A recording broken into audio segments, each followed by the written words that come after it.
Hello and welcome to Listen.Up.People, a podcast of the USC Suzanne Dworak-Peck School of Social Work. I'm Dr. Eric Rice, Professor and Associate Dean for Research. Today we're going to be talking about suicide prevention, a subject that has been a large focus of my own research. And so I'm happy to have my guests with me today to talk about this particular topic. For those of you who are less familiar, more than half of people who die by suicide never tell anyone about their suicidal thoughts beforehand. So a core challenge of suicide prevention today is how to identify those people most at risk of falling through the cracks and design upstream interventions to help them. My guests today are two of the world's leading experts on suicide and suicide prevention.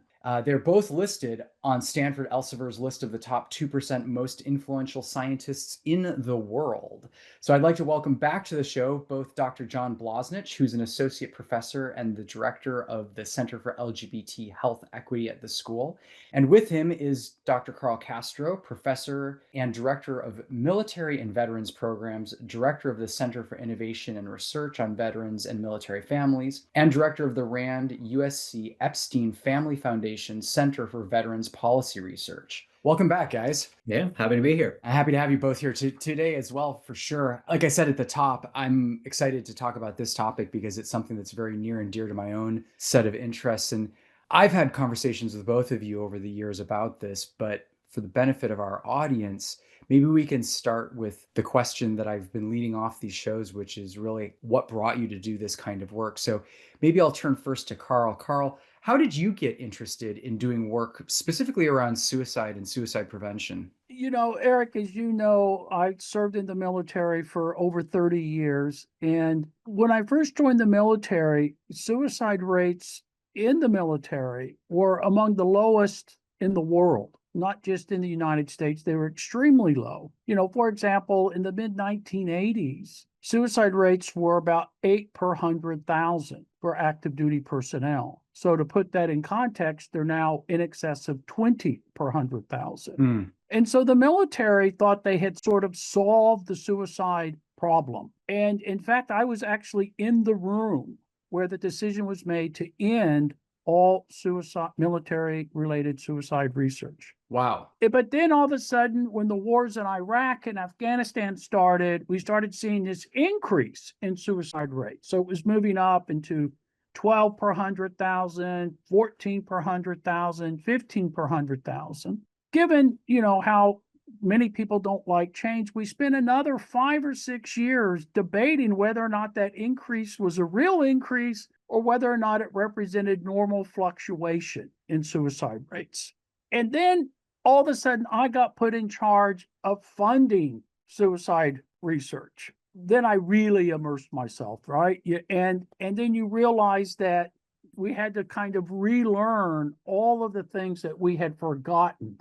Because what I found very interesting when you would talk to leaders in the military, like, why do you think the suicide rates are so low? Now, this is when they were low. They said, oh, well, it's because we have great leadership. We have a real world mission. They're doing things that are meaningful in life, the camaraderie and cohesion that exists in the military. That's why they're low. But when they started going up, they didn't say, well, we think they're going up because leadership is stumbling, morale is down, right? They started introducing new causes.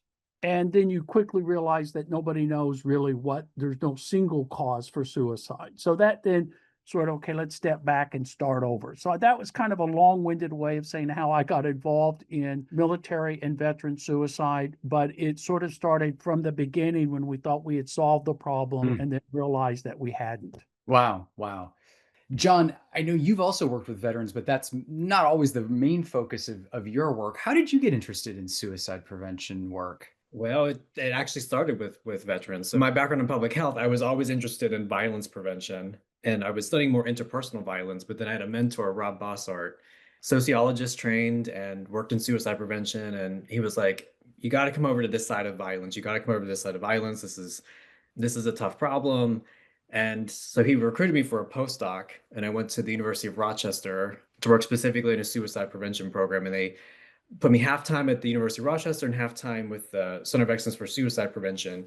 It was more than getting off the ground at that point. It was an interesting time to be in the VA to see how the alignment and the allocation of resources were being devoted to suicide prevention. There's no other, hands down, and I'll stand by this statement, there's no other system in the world that has put more resources, people, and infrastructure towards suicide prevention than the VA, hands down. People can have differing opinions about how effective they think that it is, but no other healthcare system in the world has done as much. So it was just a unique time when I was, in a way, switching what I was studying. But the more that I learned about it, and having personal experiences in this field, where sometimes you don't want to think about those kinds of things, and then kind of research becomes me search. But it's really striking, and to think about it as a phenomenon that we as humans are wired to survive.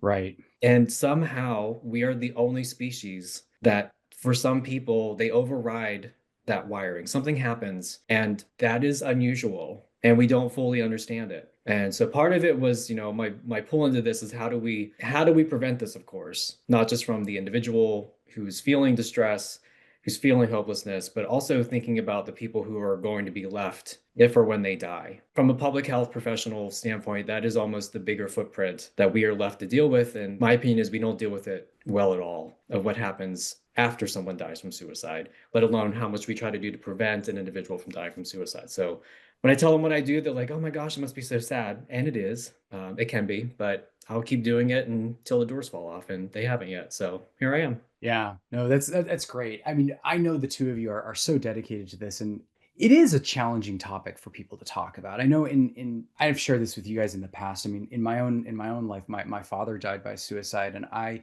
for a long time, didn't want to work on suicide as a topic because it felt too close to home to my own experiences. And finally had a PhD student who really wanted to do work in the topic, and he convinced me that it was he also had some survivorship experiences, and that it was really an important thing to do as somebody who was somebody who had lived through this experience of seeing somebody that you love go through death by suicide or suicide attempts.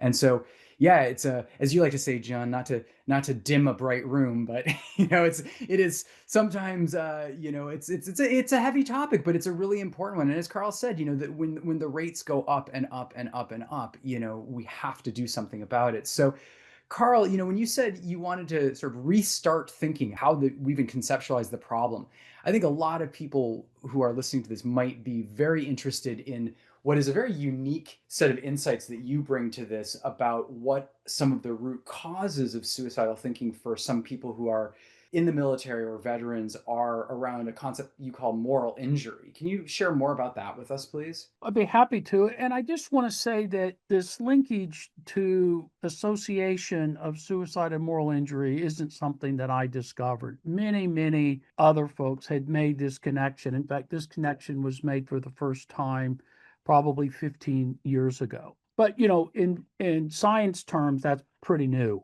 right? Because, scientists are slow to pick up. I remember my graduate school advisor said you have to tell people 5 times something before they get it. You can't just tell them once and then they got it. You got to tell it again and again and again and again to where they can tell it. At least. And, one of the things when you think about this association around moral injury, which is a new concept in and of itself, and you try to explain what could be going on, and then you look at all of the various risk factors associated with someone who dies by suicide, failed relationships, mental health issues, physical health issues, legal issues, financial issues. I mean, it's like, well, what do all of those things have in common? And in my thinking about moral injury and the way I conceptualize it and think about it, it's sort of an assault, a threat to one's sense of self. And if you think about someone who dies by suicide, as John so eloquently put, you have to override what we call the survival instinct. Well, what can override that? And what can override that is a disruption to one's sense of self, one's sense of preservation, one's sense of well-being. So, and that's how I think about moral injury. And I thought, well, is this what could be happening when people decide to take their life? And whether it's a quick decision or impetuous decision, there's certainly lots of other factors involved. When I think about it, so well, then one way of bolstering up people is to give them a strong sense of self. a strong sense of control, a strong sense of you decide how you live your life. And we say this all the time in social work, empowerment, but also give them control of when they explicit control of how they end their life. And that scares a lot of people because you don't want to give that control to certain people. But I think that's sort of what you have to do. You have to acknowledge the reality. I think it was George Orwell said, you can deny the facts as much as you want, you can deny the reality as much as you want, but there it is. And it's sort of accepting the rates have gone up, and you can try to say they haven't gone up, but they have gone up. And it may take us 2 decades to acknowledge that. I still am having flashbacks, semi-traumatic experiences, arguing with very senior people about why these increases were real. And so sometimes it's getting people to agree they were going up. That took 7 years of fighting. And, and so you lose 7 years of doing something. And then you realize also that what we're doing isn't working. And I'm looking at you, Eric and John. We have taken basically the same approach for suicide prevention in the military, and the Veterans Affairs uses the same approach for the last 40 years. And it hasn't worked. And I'm not optimistic if we do it for another 40 years, it will all of a sudden start working. So this got me thinking, what can we do differently? How can we think about this differently? So what we are doing, because as John said, the Department of Veterans Affairs is the leader in this area. The military, the active duty military, also has a very robust program, but I agree with John that the VA probably has the best program. But the military also has a very big program, but they're not really making progress. And why is that? So this is why I think, how can we apply this concept of moral injury to this problem and perhaps develop a different approach? So I'll stop there because I know that was, again, another very long response to a very No, it's great, and I wanna come back to that in a minute, but before I do, I just want to acknowledge that I think you and John and myself, I think would agree that what's been going on is great, and people are doing things as best as they can, but there's still a gap that needs to be filled, and trying to think about different ways of approaching this is very much an exciting and important thing to do. And I think John, Carl thinks about things more from the perspective of psychology, right? And so, but you think about things more from the perspective of public health. And so your take on what needs to happen, I think, is coming from a different place. Can you tell us a little bit about sort of how you conceptualize the state of the field and what needs to be addressed? A lot of the effort in suicide prevention is around clinical services, which is life-saving and that is necessary. So Zero Suicide Initiative is probably the biggest one, focuses on training primary care physicians, nurses, people within healthcare to recognize warning signs, screen people, refer them to care. All of that is necessary, but all of that requires someone to come into a clinical center. And we need to build that up and continue to devote resources to doing that.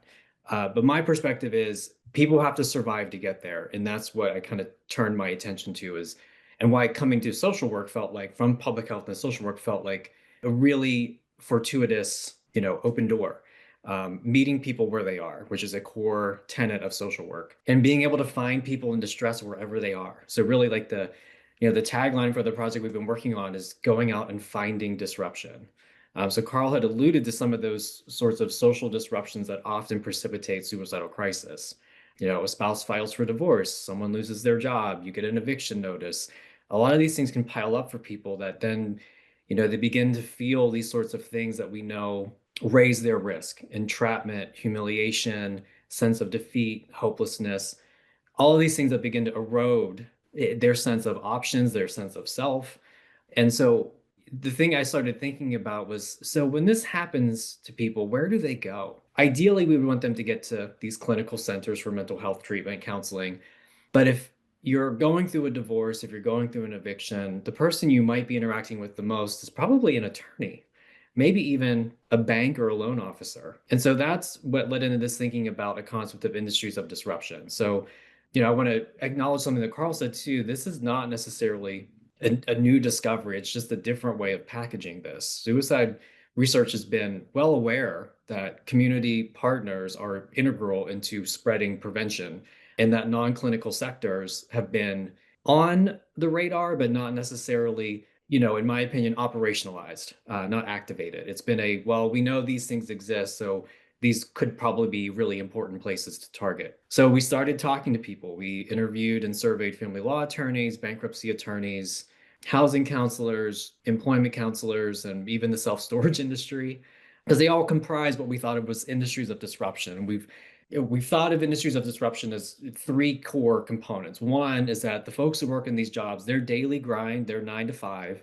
is helping someone get through life disruption. If you're a family law attorney, your 9 to 5 is custody, separation, and then asset division, right? That's what they do constantly. That is their job. Probably not a great way to spend your day. Some people, that's what they love to do. That's great that they can help people get through that. But that's what their daily grind is. So the first part of that definition of industries of disruption is that that's their daily grind, helping people through life disruptions. The second thing is that service or provision that these sectors are providing is not directly over the plate for mental health. It may be related to it, but that end service is not counseling. That end service is not psychotherapy.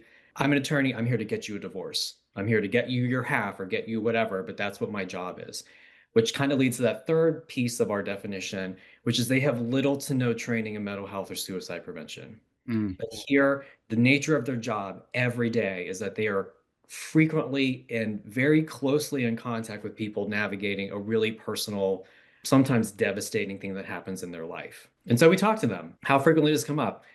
A lot. So in a survey we did with about 350 or 60, I can't remember, we're still kind of cleaning the data, of family law attorneys, 40% of them had ever had a client die from suicide. Oh So my a person God. representing died from suicide.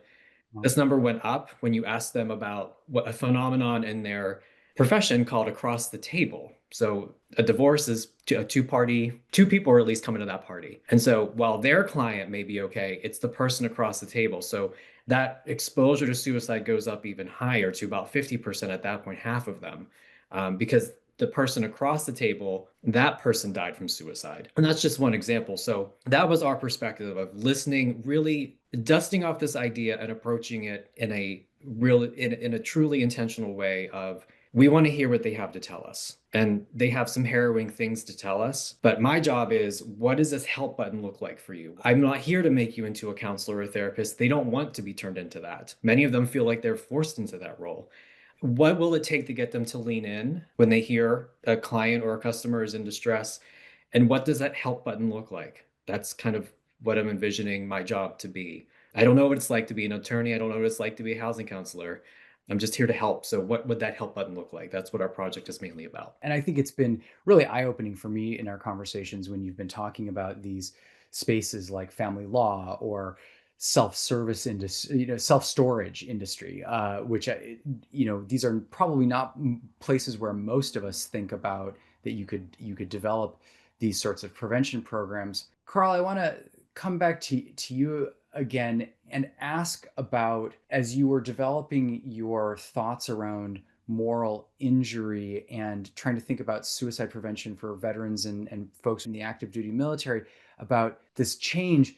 John just described sort of finding a new place to do these disruptive interventions, but what is it that you're proposing to do to disrupt this process as well? Well, that's a great question. And let me just say that I'm in 100% agreement with what John approach is and what we also should be doing. But I take the other extreme approach. And what I think about is in terms of dark moments. The Stoics talk about dark moments in life. We all go through these dark moments, these failed relationships, these divorces, these division of assets, these firing from your job. As a student flunking out of college, these are all dark moments in life. And what I think we need to do also, not instead of what John proposed, but in addition to what John proposed, is prepare individuals for these dark moments. Prepare them early in grade school, second, third grade, fourth grade. Life is filled full of setbacks, right? We're sort of now bumping up against resilience, but I'm very deliberately not using that word because what we all suffer from these failed relationships, but not everybody dies from suicide who has a failed relationship. In fact, we know suicides, even though they're around 40,000 a year in the United States. They are still fairly rare events. And we shouldn't lose sight of a lot of people do have these setbacks, these dark moments, and they recover from. And what you want to give is everybody this sense of power, this sense of confidence that no matter what dark moments they face, and it could be things that they brought on themselves, like engaging in criminal activity, and they get caught, that they can still recover from these dark moments. And suicide shouldn't be your first or second or third or fourth or fifth or sixth or seventh option to go to. It should be so far down on the list of things you can do to recover from it, it doesn't even enter your thinking. So preparing people for dark moments, building their confidence up that they can recover from dark moments and go on and have a great and wonderful life. That is what my area is pushing, but it's not instead of what John said. It's in addition to not only what John said, but what the treatment folks are doing and all of the other efforts, because it's a very, very complex problem. And what I'm suggesting is just one element of addressing this very complex problem. Yeah, complex problems are abound in our field in social work. And I think we live in a society that likes simple solutions. So it's nice for you to point out, Carl, that you are not providing the silver bullet, but another piece of the arsenal, so to speak, that we need to be bringing in to bear on this problem. And you also said something that really struck me from some of our previous conversations, Carl, when you said this about this dark moments. I know, John, you've used the line with me a few times that you are doing work with good people in their worst moments. Can you expound on that a little bit? I think it's a really useful perspective that really mirrors what Carl's saying about, the folks that you've been studying. Yeah, so that saying, I don't know if it originated with actually a family law attorney, Maurice Kuttner. He said criminal law attorneys see bad people at their best, and family law attorneys see good people at their worst. And I think what Carl is saying is very apt. Having people, not just reconceptualize their sense of self whenever they have these setbacks or these disappointments, but the ability to reach out for help, which is also a huge barrier for a lot of people, especially when we talk about veteran populations. And it's a two-way street, people reaching out for help and then making sure that we have a system and professionals in place that are there to meet that need when someone does reach out. These are incredibly complex problems that then, of course, the solutions are also going to be born out of incredibly complex systems. And when the stakes are this high, our, that urgency and that, determination that we are perfect when we do this is we got to have more hits and strikes on this. But it's a lot of moving parts all at the same time. Yeah, I'm so impressed that the two of you are thinking about really, I suppose, moving ahead in this work in a way that brings solutions to people closer to the moments of crisis. Maybe that's not even the right way of saying it. In some ways, it's earlier in the process. So it's not quite so much at that last minute. But I mean, Carl, you were talking about the way in which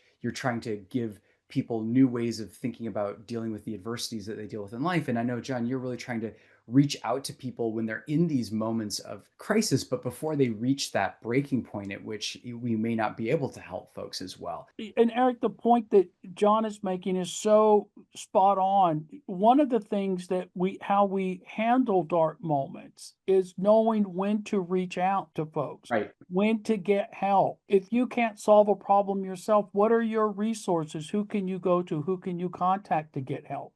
And as John pointed out, the stigma, and this is what we call the resilience paradox, is all of the resilience training that happens in the military and in life works against someone raising their hand, asking for help, or taking a knee and taking a break. Because if you're resilient, you should be able to solve your own problems. You shouldn't need any help.